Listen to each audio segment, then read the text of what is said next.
இதுதான் DC supply machine. நமக்கு வந்து இப்போ எனக்கு வந்து 5 வோல்ட் வேணும். ஸோ நான் என்ன பண்ணலாம், இதை ப்ரெஸ் பண்ணிட்டு 5 வோல்ட்டை மாற்றிட்டு, இப்போ எனக்கு வந்து ஆம்ஸ் வந்து எனக்கு 1 ஆம்ஸ் வேணும் அப்படின்னா 1 ஆம்ஸு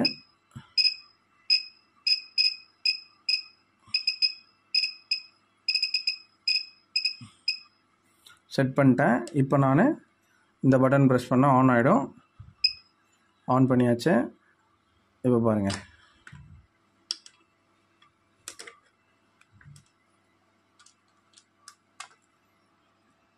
நமக்கு 5 வோல்ட் வந்து வந்துடும், மீட்டரில் வந்துடும். நம்ம ரிவர்ஸில் வச்சாலும் நமக்கு மைனஸில் காட்டும், அவ்வளோதான். ஸோ 5 வோல்ட் வந்துடுச்சு. சரிங்களா? நமக்கு ஓவர் கரண்ட் ப்ரொடெக்ஷன் வேணுன்னா போட்டுக்கலாம், ஓவர் வோல்டேஜ் ப்ரொடெக்ஷன் வேணுனாலும் இது எல்லாத்தையும் ஆன் பண்ணி நீங்கள் வச்சுக்கலாம். 4.7 அந்த 5 வோல்ட் வந்துடும் நமக்கு. ஓகே, இப்போ இது எதுக்கு நான் காமிக்கிறேன்னா, நமக்கு வந்து இந்த மிஷினில் வந்து ப்ராப்ளம் இருந்தது. ஃபஸ்ட்டு மிஷின் வந்து ஆன் ஆகாமல் ப்ராப்ளம் இருந்தது. ஸோ அதுக்கப்புறம் நம்ம அதை ரெடி பண்ணோம். அது எப்படி ரெடி பண்ணணும்னு மட்டும் நான் உங்களுக்கு சொல்கிறேன். சரிங்களா? மிஷின் ஆஃப் பண்ணிக்கலாம்.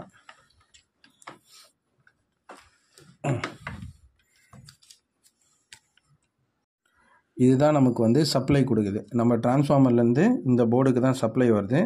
வந்ததுக்கப்புறம் இங்கே பார்த்தீங்கன்னா இங்கே ஒரு மாஸ்ஃபெட் இருக்குது பாருங்கள். இந்த மாஸ்ஃபெட்டோட நம்பர் இங்கே போட்டிருக்கு. மாஸ்ஃபெட்டோட நம்பர் வந்து 6679 GP. சரிங்களா? இப்போது என்னாச்சுன்னா, இந்த மாஸ்ஃபெட் வந்து நம்ம தேடி பார்த்தா நமக்கு வந்து கிடைக்கல. மார்க்கெட்டில் இந்த 6679 GP கிடைக்கல. ஸோ இப்போ நம்ம என்ன பண்ணோன்னா, அதுக்கு ஈக்குவலண்ட்டு தான் வாங்கணும். சரி, ஓகே, அதுக்கு ஈக்குவலண்ட்டை நம்ம தேடி எடுத்துட்டோம். ஸோ இப்போ நம்ம சொல்லுவோம்ல டேட்டா ஷீட்னு, அந்த டேட்டா ஷீட் தான் இது. டேட்டா ஷீட் பற்றி பார்க்கலாம். பார்த்துட்டு ஒன்றுன்னா நான் சொல்கிறேன். இப்போ பாருங்கள், 6679 GP. 6679 GP வந்து ஒரு பி சேனல் மாஸ்ஃபெட்டு. ஸோ அதோட ட்ரெயின் சோர்ஸ் வோல்டேஜ் வந்து -30. நமக்கு இதே எக்ஸாக்டாக இது கிடைக்கல. ஸோ நான் வந்து IRF 4905 பி சேனல் மாஸ்ஃபெட்டு வாங்கி போட்டேன். ஸோ நம்ம இந்த மாதிரி வாங்கி போடும்போது ஈக்குவலண்ட் பார்க்கணும். எப்படி பார்க்கணுன்னா, இந்த மாதிரி டேட்டா ஷீட்டை ஃபஸ்ட்டு எடுத்து பார்க்கணும். ஸோ இது -30 வோல்ட்டு, இது -55 வோல்ட்டு. ஸோ இதை 30 விட அது அதிகமாக இருக்குது. ஸோ இதை okay, train to source voltage okay. அதுக்கப்புறம் பாருங்கள், ட்ரெயின் கரண்ட்டு இதில் வந்து -74 ஆம்ஸு, இந்த 6679 வந்துட்டு -75 ஆம்ஸ். So மோரார்லெஸ் okay, equal. அதுக்கப்புறம் கேட் டு சோர்ஸ் வோல்டேஜ் வந்து 4905 ±20. இதில் பார்த்தீங்கன்னா 6679 GPயில் வந்து கேட் டு சோர்ஸ் வோல்டேஜ் பண்ணிங்கன்னா ±25. ஸோ இந்த வேல்யூஸ்லாம் நமக்கு கரெக்டாக இருக்குது. அதாவது நம்ம ஈக்குவலண்ட்டு சூஸ் பண்ணும்போது நம்ம வந்து கம்மியாக சூஸ் பண்ணக்கூடாது. ஈக்குவலண்ட்டு சூஸ் பண்ணும்போது நம்ம கம்மியாக சூஸ் பண்ணக்கூடாது. நம்ம வந்து கொஞ்சம் அதிகமாக சூஸ் பண்ணிக்கலாம். அதுக்குன்னு ரொம்ப அதிகமாகவும் போகக்கூடாது, ரொம்ப கம்மியாகவும் போகக்கூடாது. ஸோ ஒரு மிடில் பாத்தில் நம்ம சூஸ் பண்ணிக்கலாம். இப்போ சூஸ் பண்ணிவிட்டு நான் என்ன பண்ணியிருக்கேன்னா, இதில் போட்டுட்டேன்.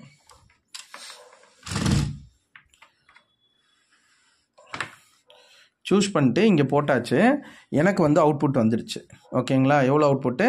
30 வோல்ட் வந்து எனக்கு அவுட்புட். அதாவது இதுதான் அவுட்புட் பின்னு, இது 30 வோல்ட் வந்து இது அவுட்புட் பின்னு. இங்கே பார்த்தீங்கன்னா இது வந்து இன்புட்டு. இது வந்து இன்புட்டு 30 வோல்ட் இன்புட்டு. இங்கே ஒன்று இருக்குது பாருங்கள், இதுவும் இன்புட்டு தான். இது வந்து 18 வோல்ட்ஸ் இன்புட்டு. இந்த இன்புட் எதுக்குன்னா, இந்த ஃப்ரண்ட்டில் நம்ம எல்இடி பார்த்தோம்ல, இந்த எல்இடிலாம் எரியுதுல்ல, இந்த எல்இடி எரிஞ்சிக்கிட்டு இருந்தது பார்த்தீங்களா, இந்த எல்இடி இங்கே, இந்த எல்இடிக்கு வந்து சப்ளை, அந்த எல்இடிக்கும் அந்த எல்இடிக்கு சப்ளையும். அதுக்கப்புறம் வந்து இங்கே இருக்க மைக்ரோ கண்ட்ரோலரு ப்ளஸ்ஸு நான் காமிக்கிறேன். மைக்ரோ கண்ட்ரோலர் ப்ளஸ்ஸு கம்பேரேட்டர் இதோ இருக்குது பாருங்கள். இது வந்து மைக்ரோ கண்ட்ரோலரு, இந்த இருக்குல்ல இது மைக்ரோ கண்ட்ரோலரு, இது வந்து கம்பேரேட்டர், இது ஒன்று. அப்புறம் இது ஒரு கம்பேரேட்டர், இது ஒரு கம்பேரேட்டர். இது கம்பேரேட்டர்னால் ஒன்றும் இல்லை, ஆப்ரேஷனல் ஆம்பிளிஃபையர் இருக்குது பார்த்தீங்களா, அந்த ஆப்ரேஷனல் ஆம்பிளிஃபையரை தான் கம்பேரேட்டராக யூஸ் பண்ணியிருக்காங்க. அதுக்கப்புறம் இது வந்து மைக்ரோ கண்ட்ரோலர். இந்த மைக்ரோ கண்ட்ரோலர் தான் எல்லாத்தையும் கண்ட்ரோல் பண்ணி நமக்கு அவுட்புட்டை கொடுக்கும். சரிங்களா? இது வந்து எல்இடி இருக்குல்ல, எல்இடி டிரைவர் ஐசி. இது வந்து எல்இடிக்கு டிரைவர் ஐசி இது. ஸோ இப்போ இந்த 5 இதில் வந்து ஒரு 5 வோல்ட் இருக்குது. இந்த 5 இதை வந்து பார்த்திங்களா இந்த 9 வோல்ட் வந்து இந்த 18 வோல்ட்டு, இந்த 18 வோல்ட் வந்து 5 வோல்ட்டாக கன்வெர்ட் ஆகிட்டு இந்த 3 ஐசிக்கும் இன்புட்டாக போயிடுது. அதுக்கப்புறம் இந்த எல்இடிஎஸ்லாம் ட்ரைவ் பண்ணுறதுக்கு இன்புட் போயிடுது. அதில் பார்த்தீங்கன்னா இந்த ஒரு ரெட் கலர், இந்த க்ரீன் கலர் இருக்குது பாருங்கள், இந்த ரெட் கலர் இருக்குல்ல, இந்த ரெட் கலர் இதுதான் ஃபீட்பேக் ஒயரு. அதாவது இந்த இந்த இந்த கம்பேரட்டர்லாம் எவ்வளோ வோல்டேஜ் கொடுக்குதுன்னு சொல்லிட்டு இதுதான் ஃபீட்பேக் எங்கே வரும்னா இந்த ஐசிக்கு வரும், இந்த ஐசிக்கு செகண்ட் பின்னுக்கு வரும். ரைட்டுங்களா? இந்த ஃபீட்பேக்கை பேஸ் பண்ணி தான் இந்த மொத்த சர்க்கியூட்டுமே ஒர்க் ஆகுது. சரிங்களா? இப்போது நமக்கு வந்து என்னென்ன கிடைக்கலன்னு பார்த்தீங்கன்னா, இந்த காயில் வந்து கிடைக்கல, இந்த காயில் வந்து மிஸ் ஆகிடுச்சு. ஸோ காயிலும் நம்ம வாங்கி போட்டாச்சு, காயிலும் வாங்கி போட்டு இதுவும் வாங்கி போட்டாச்சு. ஸோ இது ரெடி. இது வந்து பவர் சப்ளை செக்ஷன் வந்து ரெடி பண்ணிட்டு நம்ம போட்டால் நமக்கு அவுட்புட்டில் நான் ஃபஸ்ட்டு காமிச்சேன்ல, நமக்கு அந்த அவுட்புட்டில் பார்த்தீங்கன்னா அப்போவும் வந்து எனக்கு 30 வோல்ட்டு தான் வருது. நம்ம வச்ச வோல்ட் வரல, நம்ம வச்சோமா ஒரு வோல்ட்டு, நம்ம 5 வோல்ட்டுனா 5 வோல்ட் வரணும்ல, அது வரவே இல்லை. எப்படி அந்த 5 வோல்ட்டுனா 5 வோல்ட் வரவே இல்லை. ஏன்னு பார்த்தோம்னா அதுக்கப்புறம் தான் வந்து கொஞ்சம் கொஞ்சமாக பார்க்கும்போது தான் இது எல்லாமே மைக்ரோ கண்ட்ரோலரு ப்ளஸ்ஸு கம்பேரேட்டர், இது எல்லாமே லாஜிக்கில் தான் ஒர்க் ஆகும். இங்கே பாருங்கள், நான் உங்களுக்கு காமிக்கிறேன் பாருங்கள். இப்போது அந்த ஃபீட்பேக் காமிச்சோமா, ஃபீட்பேக் காமிக்கும்போது நான் 5 வோல்ட் செட் பண்ணால் எனக்கு ஃபீட்பேக் வந்து இங்கே வரும். இங்கே இருக்குது பாருங்கள், இந்த செக்ஷன் இதுக்குள்ளே போயிட்டு இவர் வந்து இந்த ஐசி வந்து வோல்டேஜ் ஜென்ரேட் பண்ணுவார், அது வந்து இங்கே போகும். ஓகேங்களா? ஸோ இதை பேஸ் பண்ணி தான் நமக்கு வந்து அவுட்புட் வரும், வோல்டேஜோட அவுட்புட்டு. இப்போது இந்த ஃபீட்பேக் வந்து பாருங்கள், 5 வோல்ட் செட் பண்ணும்போது 3.1 வந்து இந்த ரெட் கலர் ஒயரில் ஃபீட்பேக்காக வருது. எதுக்கு? இந்த போர்டுக்கு. சரிங்களா? இப்போது நான் 30 வோல்ட் செட் பண்ணால் 2.4 வருது.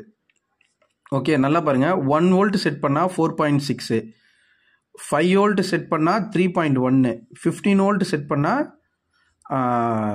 3.4. அப்போ என்ன ஆகுதுன்னா 1 வோல்ட்டுக்கு வந்து ஃபீட்பேக் வந்து 5 வோல்ட்டாக இருக்குது, 30 வோல்ட்டுக்கு வந்து ஃபீட்பேக் வந்து என்ன ஆகுதுன்னா 2.4 வோல்ட்டாக மாறுது. அதாவது ஃபீட்பேக் வந்து நம்ம முன்னாடி வந்து வோல்டேஜ் நமக்கு டிசைர்டு வோல்டேஜ் வந்து இன்க்ரீஸ் பண்ணும்போது ஃபீட்பேக் வோல்டேஜ் கம்மியாகுது.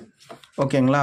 இந்த ஃபீட்பேக் வோல்டேஜ் கம்மி ஆகும்போது தான் நமக்கு இங்கேருந்து அவுட்புட் வந்து ஜென்ரேட் ஆகிட்டு வருது.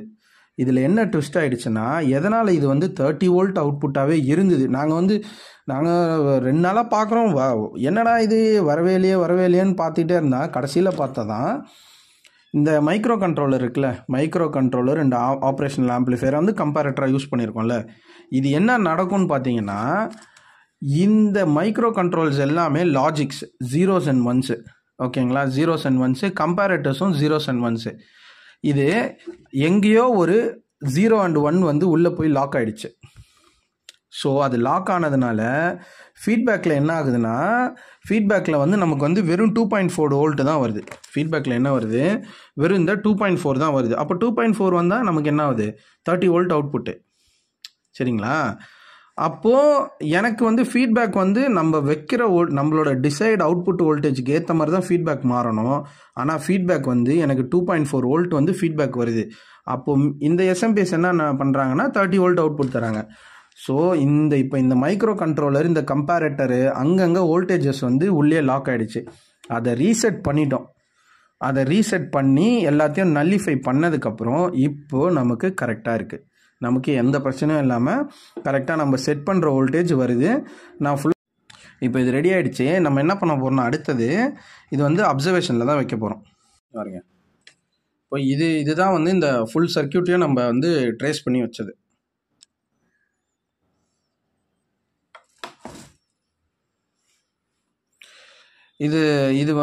இது ஒரு 358 அந்த ஆப்ரேஷன் ஆம்பிளிஃபையரு, இது ஒரு 393 ஆப்ரேஷன் ஆம்பிளிஃபையரு.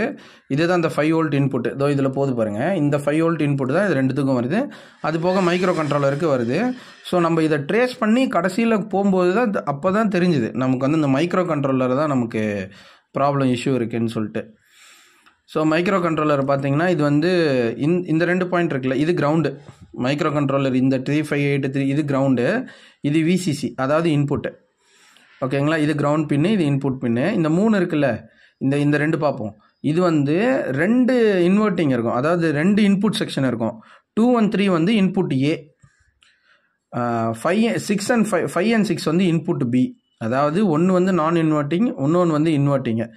ஸோ நம்ம ஆல்ரெடி கம்பேரேட்டரை பற்றி ஒரு வீடியோ போட்டிருக்கோம், நீங்கள் அதை பார்த்தீங்கன்னா உங்களுக்கே தெரியும். ஸோ இந்த 2 வோல்டேஜும் கம்பேர் பண்ணிவிட்டு இந்த பின்னில் பாருங்கள் அவுட்புட் வரும். இந்த பின்னில் அவுட்புட் வரும், 1ல் அவுட்புட் வரும். அதாவது 2 and 3ல் நீங்கள் ஒரு இன்புட் கொடுத்தீங்கன்னா, ஒரு இன்வெர்ட்டிங் பண்ணு ஒரு நான் இன்வெர்ட்டிங் பண்ணு, இதில் இன்புட் கொடுத்தீங்கன்னா இதில் அவுட்புட் வரும். இந்த அவுட்புட் பாருங்களேன் எங்கே போகுது பாருங்கள், அப்படியே வந்து இங்கே பாருங்கள், இங்கே வந்து இங்கே பாருங்கள், இதில் போயிட்டு ஃபீட்பேக்கு, ரைட்டுங்களா? இப்போது இந்த ஐசியில் இந்த 393ல் பார்த்தீங்கன்னா இது 3த்தையுமே கிரவுண்ட் பண்ணிட்டாங்க. கிரவுண்டுன்னு என்னென்னா எப்போவுமே இது லாஜிக் 0லே போட்டாங்க. லோ 5, 6, 7 மொத்தமாகவே அவங்க வந்து லாஜிக் 0ல் போட்டாங்க. 0னா லோவில் போட்டு விட்டாங்க, ரைட்டுங்களா? இது இந்த ஆப்பாமில் இந்த 3 செக்ஷன் மட்டும் தான் யூஸ் பண்ணியிருக்கோம். நீங்கள் நல்லா பார்த்தீங்கன்னா இங்கே பாருங்கள், இது வந்து மைக்ரோ கண்ட்ரோலர், இது வந்து மைக்ரோ கண்ட்ரோலரு. மைக்ரோ கண்ட்ரோலரோட பின் 19லேருந்து அழகாக பாருங்களேன் 2, அதாவது இன்புட் ஏவோட ஒரு இன்புட்டுக்கு போகுது. அது இன்வெர்ட்டிங்காக நான் இன்வெர்ட்டிங்காக ஐசி பார்த்துட்டு நான் சொல்கிறேன். ஒரு இன்புட்டுக்கு இவர் போகிறாங்க. இந்த பின் நம்பர் 3ல் பாருங்களேன், இங்கே பாருங்கள், இது இங்கே வந்து ரெசிஸ்டரில் வந்து இது பாருங்கள், நம்ம அவுட்புட் வருது பாருங்கள், இந்த அவுட்புட் வருது இல்லை, இதுதான் அவுட்புட்டு. இந்த 30 வோல்ட் இதுதான் அவுட்புட்டு. இதுதான் நமக்கு வந்து ஃப்ரண்ட்டில் இங்கே வர்றது இதுதான். ஸோ என்ன நடக்குதுன்னா இங்கே பாருங்கள், அந்த அவுட்புட்டை வந்து பின் நம்பர் 3ல் கொடுக்குறாங்க. மைக்ரோ கண்ட்ரோலர்லேருந்து ஒரு டிசைட் நம்ம செட் பண்ணுற அவுட்புட்டு ரெண்டுத்தையும் கம்பேர் பண்ணி, இந்த 2 இன்புட்டையும் 30 வோல்ட் வந்து இந்த போர்டிலேருந்து இந்த பாயிண்ட்டுக்கு இந்த ரெசிஸ்டர் மூலயமா வந்து இங்கே வருது.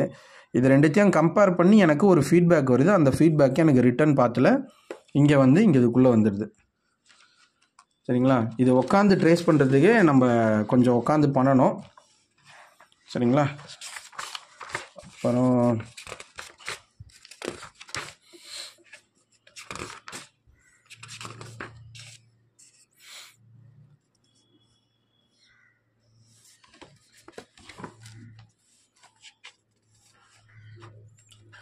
இது வந்து அந்த 909 சொன்னோம்ல, இந்த பின்னு, இந்த இன்புட்டு இந்த இருக்குல்ல, டிரான்ஸ்ஃபார்மரோட செகண்டரியிலேருந்து இது வருது.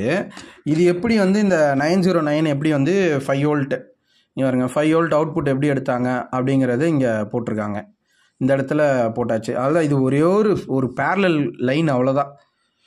இது ஒரு பேரலல் லைனு, 2 டயோடு போட்டாச்சு. அதுக்கப்புறம் ஒரு கெப்பாசிட்டி, இது வந்து ஃபேனுக்கு அவுட்புட்டு, இந்த ஃபேனுக்கு அவுட்புட் எடுத்தாச்சு. மறுபடியும் வந்து ஒரு டயோட் போட்டாச்சு. இது வந்து வோல்டேஜ் ரெகுலேட்டர். நம்ம ஆல்ரெடி இந்த வோல்டேஜ் ரெகுலேட்டரை பற்றி நம்ம பார்த்துட்டோம், ஒரு வீடியோ போட்டாச்சு, அதை பார்த்துங்க. அப்படியே நம்ம 7805A. ஸோ இந்த பக்கம் அவுட்புட்டில் எனக்கு 5 வோல்ட் வந்துச்சு. ஸோ இங்கே பார்த்தீங்கன்னா டிரான்ஸ்ஃபார்மர்லேருந்து 2 செகண்டரி, ஒன்று 30 வோல்ட்டு, ஒன்று வந்து 909. அந்த 909 5 வோல்ட்டாக கன்வெர்ட் பண்ணிட்டோம். கன்வெர்ட் பண்ணிட்டு என்ன பண்ணுறோன்னா, இந்த 909 5 வோல்ட்டாக கன்வெர்ட் பண்ணிட்டு நம்ம 2 கம்பேரேட்டர், மைக்ரோ கண்ட்ரோலரு, டிஸ்பிளேக்கெலாம் கொடுத்துட்றோம். இந்த 30 அவுட்புட் தான் வந்து நமக்கு முன்னாடி வந்து நம்மளோட டிசைட் அவுட்புட்டு. இதுதான் நமக்கு டிசைட் அவுட்புட்டு. இது இப்படி தான் ஒர்க் ஆகும். ஸோ என்னென்னா, இந்த மைக்ரோ கண்ட்ரோலர் ஆப் ஆம்பில் நமக்கு வந்து வோல்டேஜ் போய் உள்ளே உட்காந்துடுச்சு. அது எல்லாமே லாஜிக் கேட்ஸாக இருக்கும் உள்ளே. ஸோ 0s and 1s வந்து உள்ளே மாட்டினதுனால நமக்கு அவுட்புட் வராமல் இருந்தது. ரீசெட் பண்ணி வச்சாச்சு. இப்போ நல்லாவே ஓடிக்கிட்டு இருக்கு. இப்போ அடுத்தது நம்ம இதை அப்சர்வேஷனில் வச்சுட்டு நம்ம பார்க்கலாம்.